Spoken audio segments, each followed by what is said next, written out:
Hey guys, welcome to my channel Hairliciously. Hope all of you guys have been doing great. It's been a few days since I've last posted a video, so I figured that I'd give you guys an update. Before I get started, I want to show you guys my hairline. Today is actually day number 259 since I've had my FUA hair transplant. And so here are my results so far.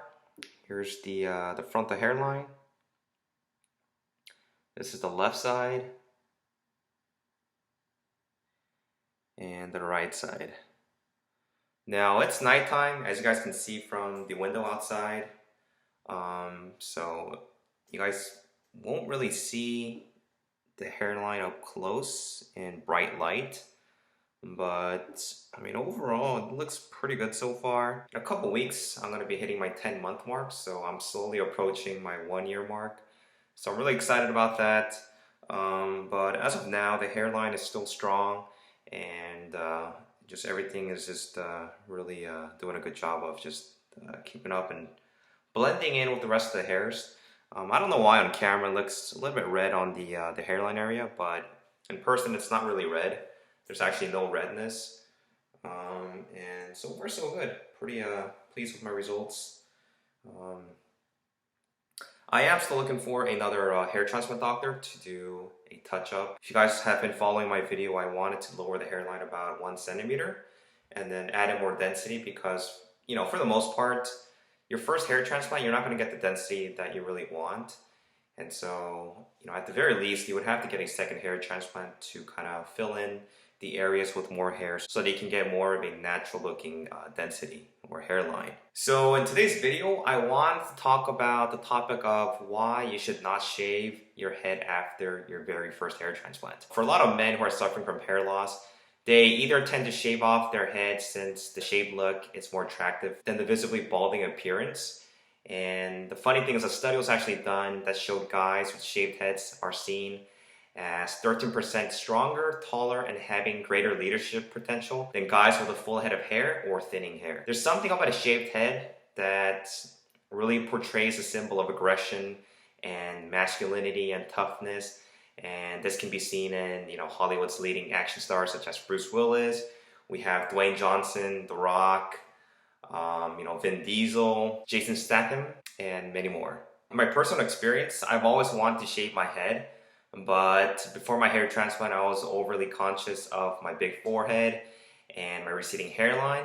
And on the flip side, you know, there's also people who, you know, including myself, who want to achieve the shaved head appearance, but they're really hesitant to do so because it's going to reveal balding. And a lot of people simply hold on to their hairs despite the fact that they're, you know, they're balding or receding. You know, they end up covering their hairlines, receding hairlines. And you also see people who do comb overs as a result. Now that I got my hair transplant almost a year ago, I always ask myself, you know, should I really shave my head?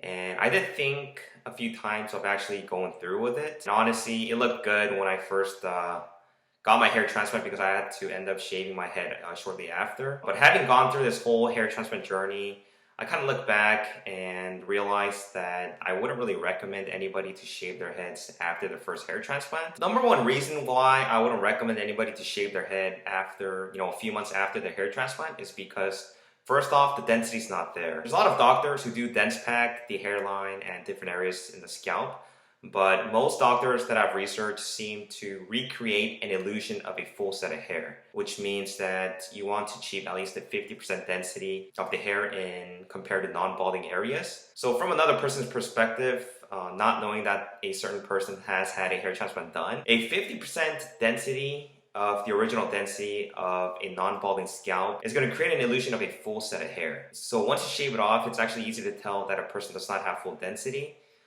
in the areas where the hair was transplanted. And it's really not, I guess, not possible for a doctor to really achieve 100% density into you know, balding areas. And it also wouldn't be feasible because, you know, you'd be wasting a tremendous amount of finite number of grafts that you have. From the research that I've done, anything over 70 grafts per centimeter squared is risky because it can overwhelm the blood supply and it can cause shock loss in the surrounding native and also transplanted hairs. Best thing to do is to get a second hair transplant to fill in the density to a decent level and then you might be able to shave your head. But like I said, definitely not for your first hair transplant. So I kind of drew up some illustrations for you guys to see. I don't know if you guys can see, but it says 140 grafts per centimeter squared. So assuming that a doctor uses a 0.8 millimeter extractor tool to pull out your grafts from the back of your scalp and implant them into the frontal portion of your, to the hairline or whatever areas, this is what a non-balding scalp would look like. So there's 140 grafts of hairs that are comprised of either, 1, 2, 3, or 4 hair grafts.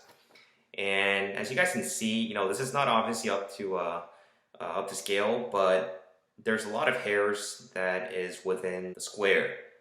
So let's say you get a hair transplant, and like I said, most doctors would try to achieve a density of anywhere between 45 to 60 centimeters squared. And so for the sake of this example, this is what it looks like to have 140. And then if you look on the flip side, this is 60. So you can totally tell that there is a reduced number of grafts, by 50%.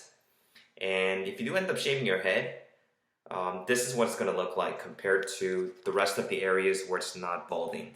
So you guys can visually see a difference, which is significantly larger. You're not going to be able to tell any hair loss because this is 50% density of the area where it's not balding.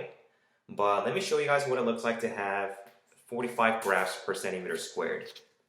So that's 45 grafts per centimeter squared. A lot of doctors do try to achieve at least 45 grafts per centimeter squared.